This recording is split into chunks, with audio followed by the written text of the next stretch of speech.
Morning தம்பி. Last கிளாஸ்ல நம்ம பார்த்துருந்தோமா, ஸ்டார் கனெக்ஷன் ஒன்று, டெல்டா கனெக்ஷன் வந்து அதுக்கு முந்தின கிளாஸ் பார்த்தோம், சரிங்களா?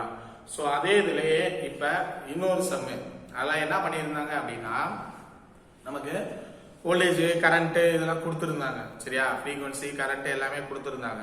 இப்போ இதுலயே ஒரு சின்ன மாற்றம். லாஸ்ட் கிளாஸ்ல சொன்ன அதே இதுதான், சரியா? லாஸ்ட் கிளாஸ்ல சொன்ன அதே மாற்றம் தான். என்ன அப்படின்னா, ஒரு ரெசிஸ்டன்ஸ் ஒரு ரியாக்டன்ஸ், ஒரு ரெசிஸ்டன்ஸ் ஒரு ரியாக்டன்ஸ் அந்த வேல்யூவை கொடுத்துருந்தாங்க அப்படின்னா, அதை வச்சு நம்ம எப்படி பண்ண போறோம், அதை வச்சு நம்ம எப்படி கண்டுபிடிக்க போறோம் அப்படின்னு தான் இப்ப இந்த கிளாஸ்ல நம்ம பார்க்க போறது, சரியா?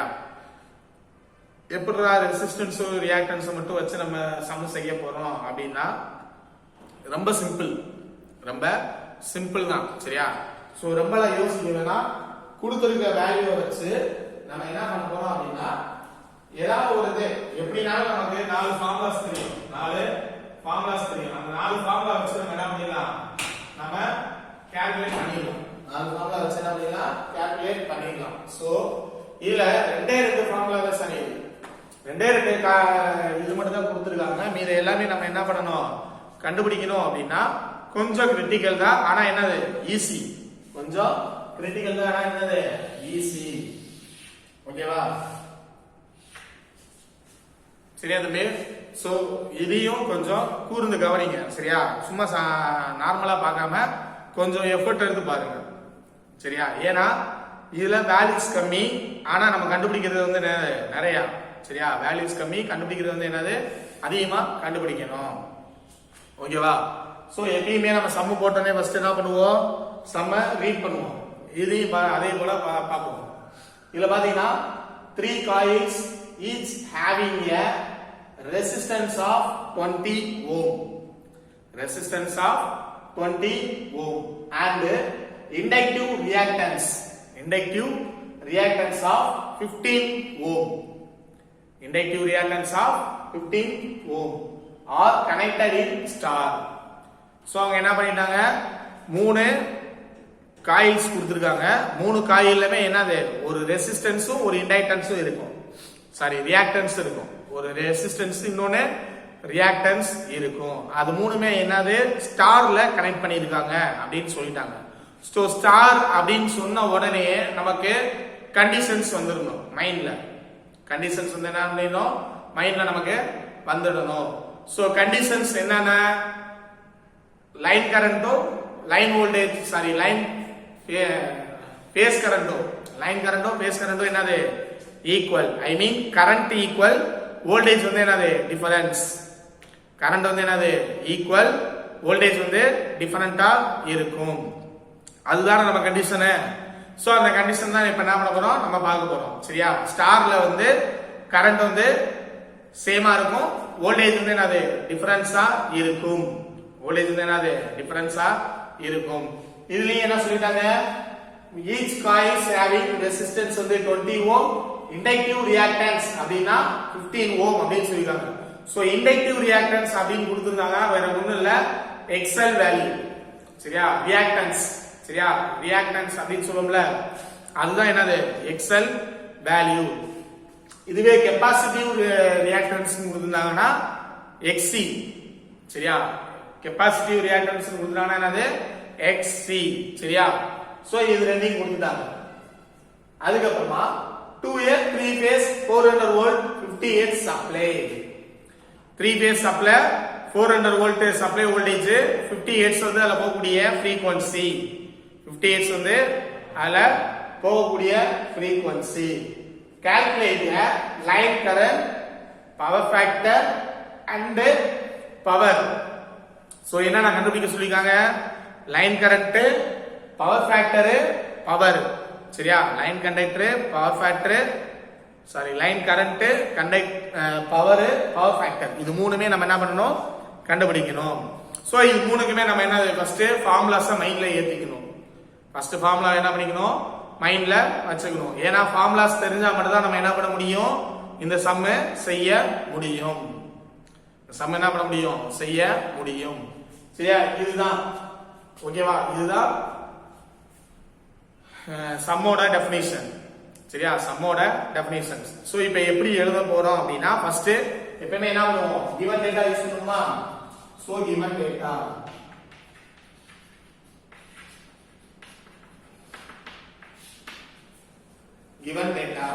first என்ன பண்ணிருக்காங்க, 3 coils each having a resistance of 20 ohm, inductive reactance of 15 ohm are connected in star.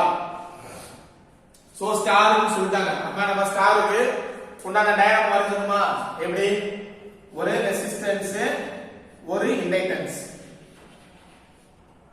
So star connection அப்படினா எப்படி இருக்கும் ஃபர்ஸ்ட் நம்ம சொல்லிருக்கோம். மூணு காயில் இருக்கு. அந்த மூணு காயிலுமே 3 ஸ்டார்டிங் எண்ட் 3 எண்டிங் எண்ட் இருக்கும். 3 ஸ்டார்டிங் எண்ட் 3 எண்டிங் எண்ட் இருக்கும். அந்த 3 எண்ட்ல ஏதாவது ஒரு எண்ட் ஸ்டார்டிங்கோ அல்லது என்னது எண்டிங்கோ என்ன பண்ணுவோம், கனெக்ட் பண்ணிடுவோமா. சோ அதே மாதிரி தான் இங்கேயும் நம்ம கனெக்ட் பண்ண போறோம்.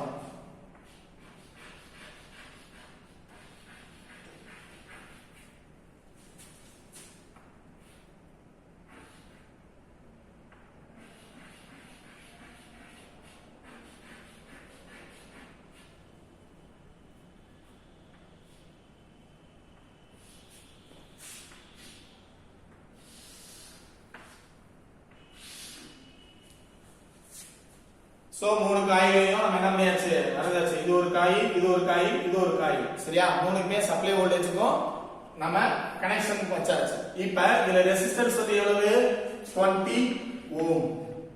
ரெசிஸ்டன்ஸ் வந்து எவ்வளவு, 20 ஓம். ஈச் காயில்ஸ் அப்படினா எல்லா காயிலுமே என்னது 20 ஓம் தான். எல்லா காயிலுமே என்னது 20 ஓம் தான்.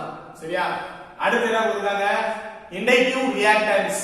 Inductive reactance. So அது என்னது, XL 15 ohm.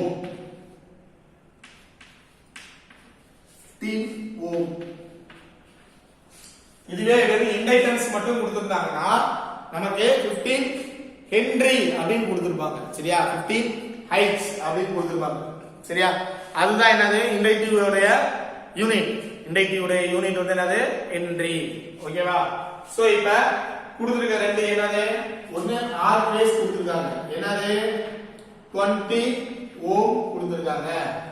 20 ஓம் கொடுத்திருக்காங்க. அதுக்கு அடுத்து என்ன கொடுத்திருக்காங்க, XL வேல்யூ கொடுத்திருக்காங்க. சோ XL 15 ஓம். XL என்னது 15 ஓம். அதுக்கு அப்புறம் என்ன கொடுத்திருக்காங்க, 3 phase supply 400 volt 50 hertz அப்படினு சொல்றாங்க. சோ அப்ப இந்த இதுக்கு இடையில போகக்கூடிய வோல்டேஜோட வேல்யூ எவ்வளவு, 400 volt 50 hertz.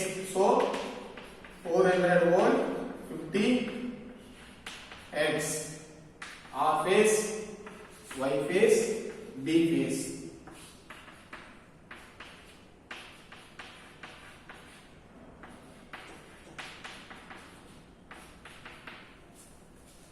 சரியா. சோ அப்ப சப்ளை வோல்டேஜ் என்னது, V phase ஆ VL ஆ, சப்ளை வோல்டேஜ் என்னதுப்பா, V phase ஆ VL ஆ, லைன் வோல்டேஜ். அதாவது இந்த லைன்ல போற வோல்டேஜ் தான் சொல்லிருக்காங்க.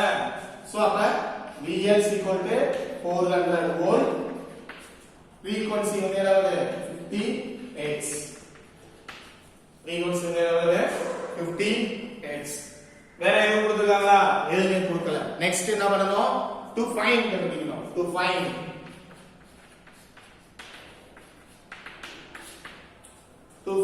அதுல நமக்கு ஃபைண்ட்னா என்ன வேர்ட்ஸ் இருக்கும், ஒன்னு டிட்டர்மைன் இருக்கும், இல்லனா ஃபைண்ட் இருக்கும், இல்லனா கால்குலேட் அப்படின்னு இருக்கும்னு சொல்லி இருக்கோம். சரியா, இங்க பாத்தீங்கன்னா நமக்கு என்ன கொடுத்திருக்காங்க, கால்குலேட் அப்படின்னு தான் கொடுத்திருக்காங்க. சோ கால்குலேட் கொடுத்திருக்காங்க. அது என்னன்னா கொடுத்திருக்காங்க, ஒன்னு line current IL, line current கண்டுபிடிக்கணும். ரெண்டாவது என்னது, பவர் ஃபேக்டர்னா cos phi. பவர் ஃபேக்டர் என்னது, cos phi. அதுக்கு அப்புறம் என்ன கண்டுபிடிக்கணும், பவர். So P. நான் வெறும் சிம்பல்ஸ் மட்டும் தான் எழுதிருக்கேன். சரியா, அதாவது குறியீடு மட்டும் தான் எழுதிருக்கேன். நீ என்ன படிக்கோ, IL அப்படின்னா அதுக்கு முன்னாடி லைன் கரண்ட் அப்படின்னு போட்டுக்கோ. அதே போல cos phi அப்படின்னா பவர் ஃபேக்டர் போட்டுக்கோ. P னா பவர் அப்படின்னு எழுதிக்கோ. சரியா, அது உனக்கு தெரியணும்ன்றதுக்காக. ஓகேவா. சரி, சோ கொடுத்த வேல்யூஸ் எழுதியாச்சு. என்னென்ன கண்டுபிடிக்க போறோம் அப்படின்றதையும் நம்ம என்ன பண்ணியாச்சு, எழுதியாச்சு. கொடுத்த வேல்யூ எழுதியாச்சு, கண்டுபிடிக்கிறது என்ன பண்ணியாச்சு, எழுதியாச்சு. இதுக்கு அடுத்து என்ன பண்ண போறோம், சொல்யூஷன்.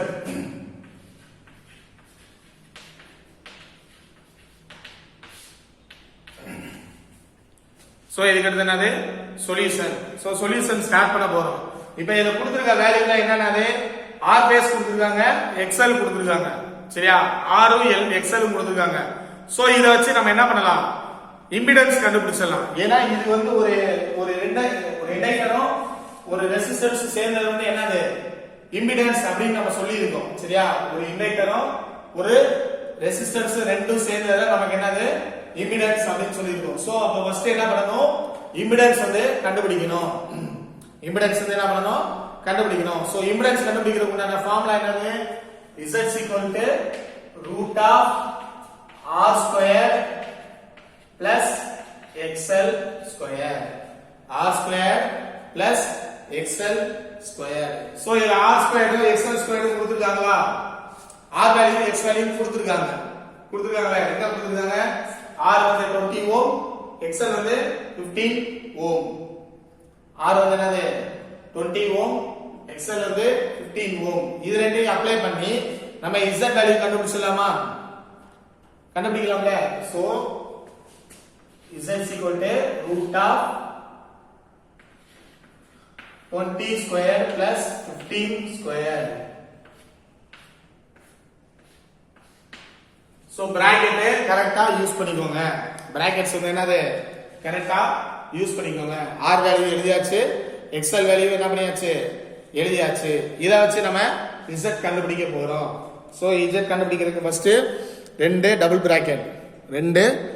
பிராக்கெட் ஓபன் பண்ணிட்டு 20 ஸ்கொயர் ஒரு பிராக்கெட்டை க்ளோஸ் பண்ணிட்டு பிளஸ் 15 ஸ்கொயர். சோ இதையும் பிராக்கெட்ல க்ளோஸ் பண்ணியாச்சு. இன்னொரு பிராக்கெட் ஓபன் பிராக்கெட்டையும் என்ன பண்ணியாச்சு, க்ளோஸ் பண்ணியாச்சு. இப்ப ஈக்குவல் போட்டோம்னா 625 அப்படின்னு கிடைக்குது. இதுக்கு வந்து என்ன பண்ணணும், ரூட் ஆஃப் எடுக்கணும்.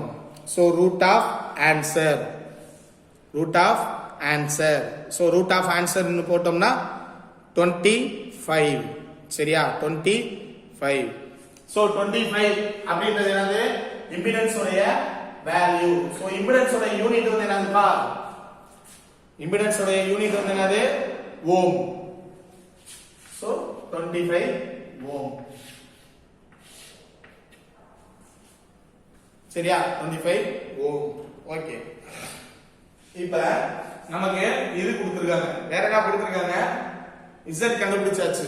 சரியா, Z கண்டுபிடிச்சாச்சு.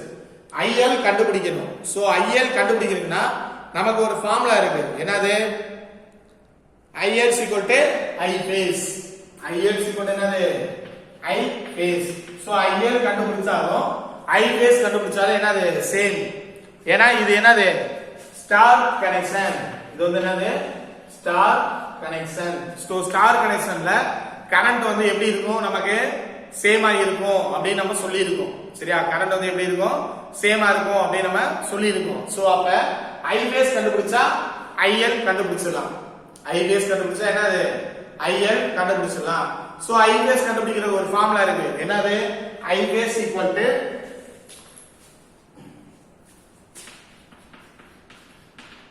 V phase divided by Z phase. அதாவது I V by Z அப்படின்னு ஒரு ஃபார்முலா இருக்குல்ல, I V by Z அப்படிங்கற ஒரு ஃபார்முலா இருக்கு. சோ அந்த ஃபார்முலாவை நம்ம என்ன பண்ண போறோம், அப்ளை பண்ண போறோம். சரியா, இங்க ஃபேஸ்ன்றதுனால I phase V phase divided by Z phase.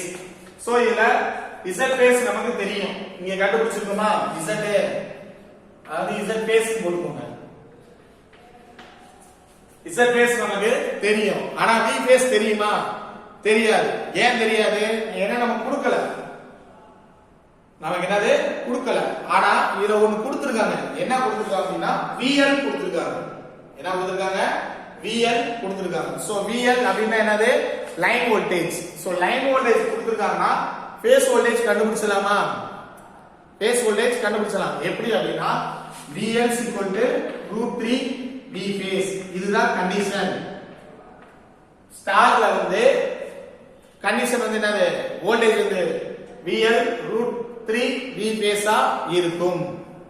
இது வந்து கண்டிஷன் நமக்கு தெரியும்ல. சோ இதுல வந்து என்ன பண்றோம் V பேஸ் கண்டுபிடிக்க போறோம். சோ V பேஸ் வேணும் அப்படினா இந்த √3 ஈக்குவல் கண்டுபிடிக்க போறப்ப என்ன ஆயிடும் டிவைடட் ஆயிருமா? ஏன்னா இங்க மல்டிபிள்ல இருக்கு. மல்டிபிள்ல இருக்குது ஈக்குவல் கண்டுபிடிக்க போறப்ப என்ன ஆயிடும் டிவைடட் ஆயிடும். So VL/√3 VL/√3. சோ இத வச்சு என்ன பண்ணிடலாம் V பேஸ் கண்டுபிடிச்சிடலாம்.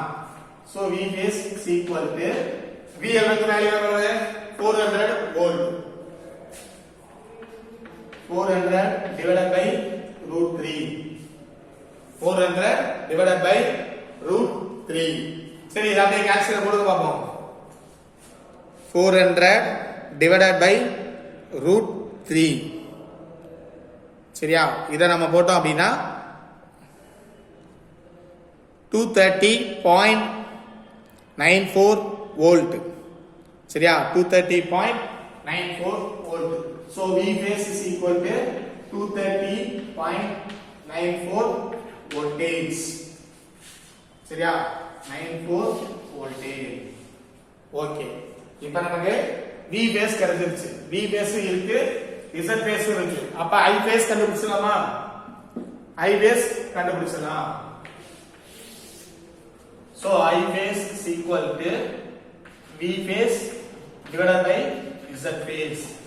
So V phase உடைய வேல்யூ வந்து எவ்வளவு? V phase வேல்யூ வந்து எவ்வளவு?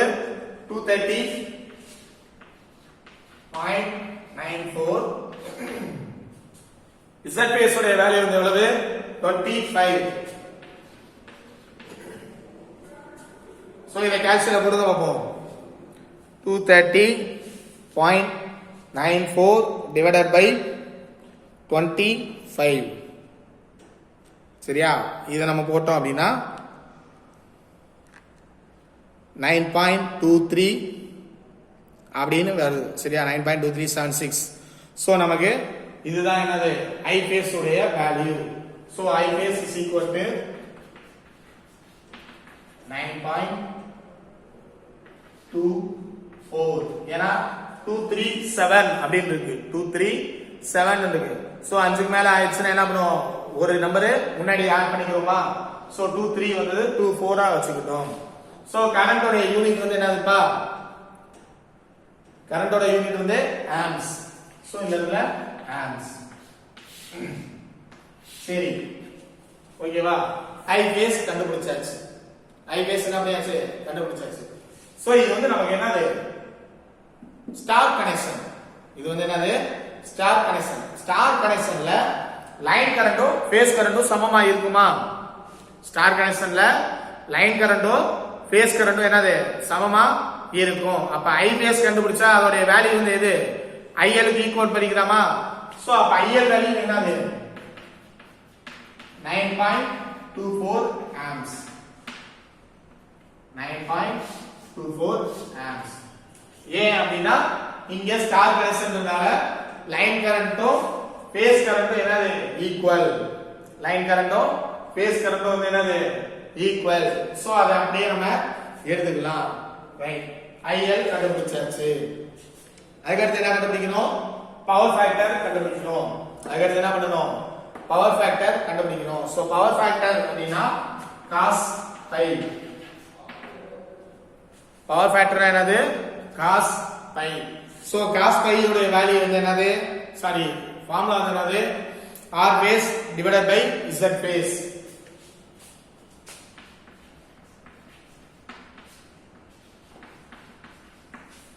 இதுதான் cos pi கண்டுபிடிக்கிறதுக்கு உண்டான formula. R phase by divided by Z phase. So இது R phase நமக்கு தெரியும், Z phase தெரியும். சோ இத வச்சு நம்ம என்ன பண்ணிடலாம்? cos pi கண்டுபிடிச்சலாமா? சோ R phase வேல்யூ எவ்வளவு கொடுத்திருக்காங்க? எவ்வளவு? 20 ஓம். சோ 20. Z phase வந்து எவ்வளவு நம்ம கண்டுபிடிச்சது? 25.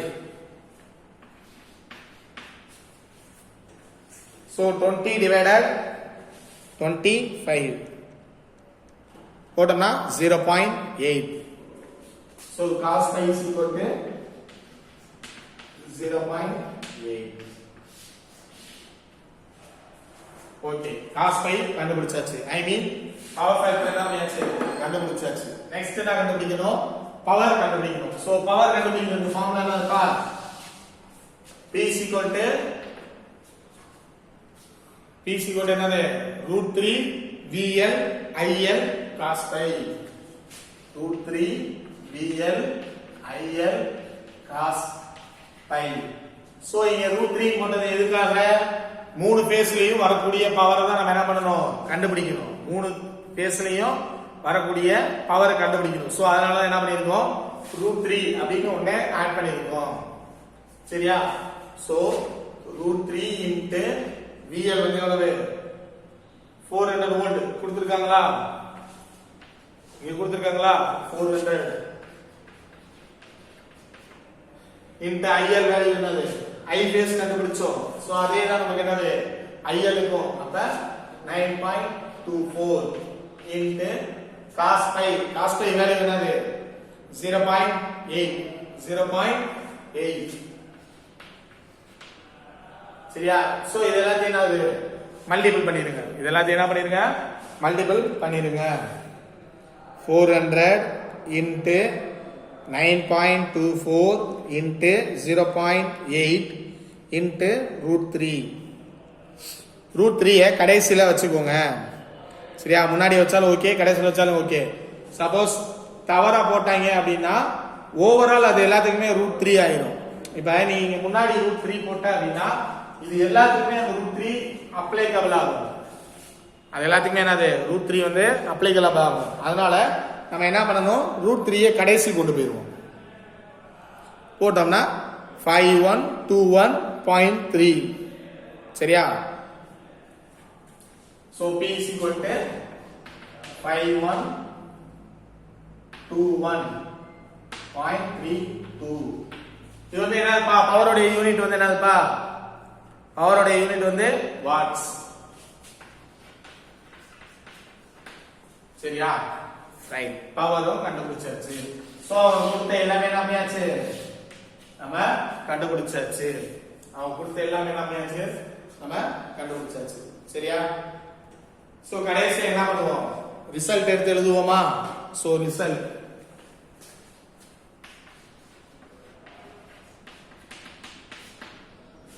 லைன் கரண்ட் எவ்வளவு? 9.24 ஆம்ப்ஸ். அடுத்து cos phi, அது வந்து power factor. So power factor வந்து ஒரு cos phi 0.8. சரியா? 0.8. அடுத்து என்னது? பவர். So power equal to 5121.32 watts.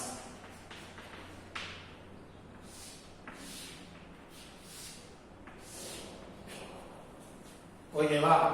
So இதுதான் என்னது? ஒரு ரெசிஸ்டன்ஸும் ஒரு ரியாக்டன்ஸும் கொடுத்தா நம்ம எப்படி கரண்ட், பவர் ஃபேக்டர், பவர் கண்டுபிடிக்க போறோம் அப்படின்றதுக்குண்டான ஒரு ப்ராப்ளம். சரியா தம்பி? சோ இதெல்லாம் பார்த்துக்கோ. இதே மாதிரி இன்னொரு சம் இருக்கு. சோ அதை நீங்களே ட்ரை பண்ணி பாருங்க. உங்க புக்ல 2.20 இருக்கு. 2.20 ஒரு சம் இருக்கு. சோ அந்த சம் என்ன பண்ணுங்க? எனக்கு நீங்க செஞ்சு ஹோம்வொர்க்கா அனுப்புங்க. சரியா? எதுக்காக இந்த யூனிட்ல மட்டும் இவ்வளவு எக்ஸாம்பிள் சம் நான் செஞ்சு கொடுக்கிறேன் அப்படின்னா இது ஒரு பார்ட். சரியா? இது ஒரு பார்ட். அந்த பேலன்ஸ் லோடுல டெல்டா ஸ்டார்னு ரெண்டு இருந்துச்சுல, பேலன்ஸ் லோடுல வந்து டெல்டா ஸ்டார் அப்படின்னு ரெண்டு இருக்கும். அதோட டெரிவேஷன் இருக்கு தெரியுமா? அது ஒவ்வொன்றும் தனித்தனியா 10 மார்க்ல கேட்பாங்க. அது ஒவ்வொன்றும் தனித்தனியா என்னது 10 மார்க்ல கேட்பாங்க. அதை தவிர்த்து எதை கேட்பாங்க அப்படின்னா இந்த சம்ஸ் தான் கேட்பாங்க. இந்த மாதிரி சம்மு தான் கேட்பாங்க. அந்த ஒரு காரணத்துக்காக தான் உனக்கு 3 எக்ஸாம்பிள்ஸ் போட்டு காமிச்சிட்டேன். 3 எக்ஸாம்பிள்ஸ் போட்டு காமிச்சிருக்கேன். இதுக்கு முன்னாடி எல்லாம் பாத்தீங்கன்னா 2 அல்லது 1 அப்படிதான் நம்ம போயிருக்கோம். ஏன்னா அதுக்கு தவிர்த்து இன்னொரு ஆப்ஷன் இருக்கும், வேற ஏதாவது கண்டினியூஸனா இருக்கும். இந்த யூனிட்ல 2 பார்ட் தான். ஒன்னு இது, இதுக்கு அடுத்து வர்றது நாளை கிளாஸ் வந்து உங்களுக்கு வரும். சரியா? வாட் மீட்டரை வச்சு வரும். வாட் மீட்டரை வச்சு வரும். அதுலயும் சம் இருக்கு, டெரிவேஷன் இருக்கு. ஓகேவா?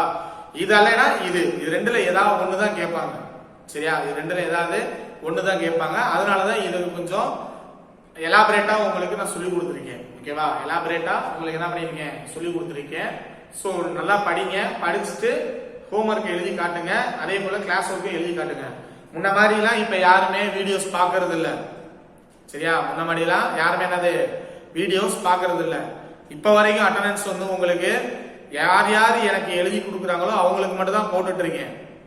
யார் யாரு எழுதி கொடுக்குறவங்களோ அவங்களுக்கு மட்டும் தான் என்னது அட்டெண்டன்ஸ் போட்டுட்டு இருக்கேன். மீது யாருக்கு நான் என்னது அட்டெண்டன்ஸ் போடுறது கிடையாது.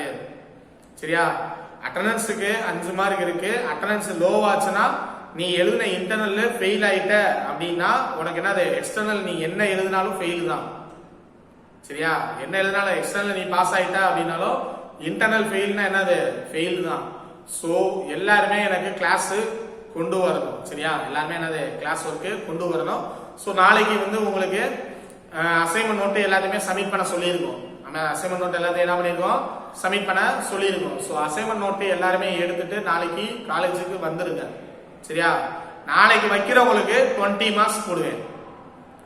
நாளை கழிச்சுல இருந்து ஒவ்வொருத்தனுக்கா என்ன பண்ணுவேன், மார்க்கை கம்மி பண்ணிட்டே வருவேன். நாளைக்கு எனக்கு என்னது கண்டிப்பா எல்லாருமே அசைன்மெண்ட் வச்சா ஆகணும். அசைன்மெண்ட் கண்டிப்பா என்ன வச்சா ஆகணும். ஸோ வைக்கல அப்படின்னா நான் பொறுப்பாக மாட்டேன். மார்க் குறைஞ்சுன்னா என்கிட்ட கேட்காது. ஆல்ரெடி அட்டெண்டன்ஸ் யாருக்குமே வராது, ஒரு சிலரை தவிர்த்து யாருக்குமே என்னது மற்றவங்களுக்குலாம் வராது. ஏன்னா நிறைய பேர் எனக்கு வீடியோஸ் யாருமே போட்டு பார்த்துட்டு எனக்கு எழுதல. நான் எப்படி அதை எழுதலன்னு சொல்றேன் அப்படின்னா, என்னோட யூடியூப்ல பாத்தீங்கன்னா வியூஸ் கம்மியா தான் இருக்கு. ஸோ வியூஸ் கம்மியா இருக்கு அப்படின்னா கம்மியான பேர் தான் பார்த்துருக்கான். கம்மியான பேர் தான் என்னது பார்த்துருக்கான். வெறும் 8 வியூ 9 வியூ தான் வருது. ஸோ 8 பேர் 9 பேர் தான் எனக்கு என்னது ரெஸ்பான்ஸும் பண்றாங்க. அப்ப மத்தவங்களாம் என்ன பண்றீங்க, வீட்டுல சும்மா உட்காந்துருக்கீங்களா, வீட்டுல செல்போன் வாங்கி கொடுத்தது உட்காந்து விளையாடுறதுக்கு செல்போன் வாங்கி கொடுத்துருக்காங்களா? வீட்டை ஏமாத்தாத, உன்னையும் நீ ஏமாத்திக்காத. பார்த்தானே எக்ஸாம் எழுத போறோம், அதனால என்ன இருக்கு அப்படின்னா மண்டையில ஒண்ணுமே இருக்காது. படிக்கிறது புரிஞ்சு படிச்சா மட்டும்தான் என்ன இருக்கும், மண்டையில ஏறும், இல்லைன்னா ஏறவே ஏறாது. அதனால ஒழுங்கா படிங்க, நல்லபடியா எக்ஸாம் எழுதுங்க, புரிஞ்சு எக்ஸாம் எழுதுங்க. நெக்ஸ்ட் எல்லாம் எந்த இதுக்குமே ஹெல்ப் பண்ண மாட்டேன். நீயா தான் கண்டுபிடிச்சு எழுதணும். தேடி எழுது, இல்லைன்னா பார்க்காம எழுது, உன் விருப்பம் தான். யாருக்கும் எந்த ஹெல்ப்பும் பண்ண மாட்டேன். சரியா தம்பி, ஒழுங்கா வீட்டில் உட்காந்து படிங்க. பேரண்ட்ஸ் ஏமாத்திட்டு இருக்கீங்க நிறைய பேரு. ஸோ அந்த ஒரு தப்பை பண்ணாதீங்க. சரியா, அந்த தப்பை யாரும் பண்ணாத, ஒழுங்கா படிச்சு எக்ஸாம் எழுது. ஓகேவா? ஸோ இதை 10 செகண்ட்ஸ் காட்டுறேன், பார்த்துக்கோ, எழுதிக்கோ. நெக்ஸ்ட் கிளாஸ்ல உனக்கு அந்த வாட் மீட்டரை பத்தி சொல்லி கொடுக்குறேன். சரியா? ஓகே தம்பி, தேங்க்யூ.